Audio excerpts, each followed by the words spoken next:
Hello, my friends, and welcome back to the Higher Grounds podcast and today's morning minute meditation.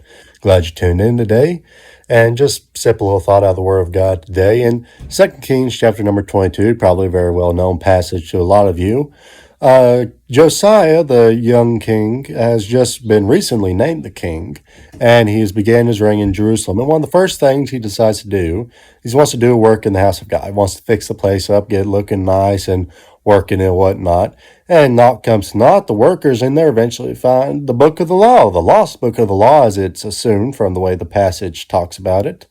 And they bring it to Shaphan the scribe. Shaphan the scribe brings it to King Josiah. And he says, King, look here, we've done found the lost book of the law. And King Josiah said, well, read it to me real quick. I want to know what it says. And Shaphan read it to him. Naught came to naught. Eventually, Josiah ended up renting his clothes and telling him we need to go inquire of God because we in deep trouble because everything we've been doing has been what that book said not to do, and the things we haven't been doing is what it said we should be doing.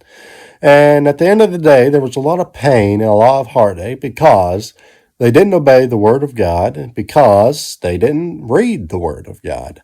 Now, may I say that's a pretty good picture of a lot of houses and homes in America today. A lot of times we think that we can build a house or a home, more specifically, without the foundation of the Bible. And just to be quite frank with you, I don't really believe you can build a home without the foundation of a Bible. As a matter of fact, Dr. Miller F. Unger said in a quote he had some time back, a contagious enthusiasm among Christians for the Word of God and a return in faith and obedience to His precepts would do more to point the way out of present world distress and despair than all the plans and strivings of men.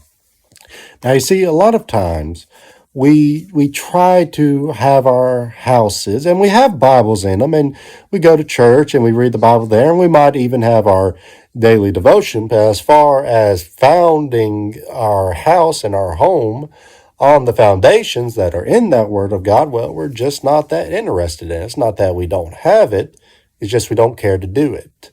As a matter of fact, Amos R. Wells wrote a poem some time back called What is Home Without a Bible? And I won't read you the entirety of the poem, I'll just read you a small part of it. But it goes like this. What is home without a Bible? 'Tis a family at sea, compass lost and rudder broken, drifting, drifting hopelessly. What is home without a Bible? List and ponder while I speak. 'Tis a home with Bibles in it, but not opened once a week.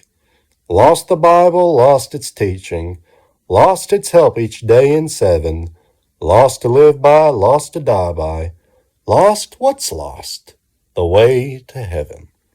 It's a simple thought, my friends, but I hope you have a blessed day.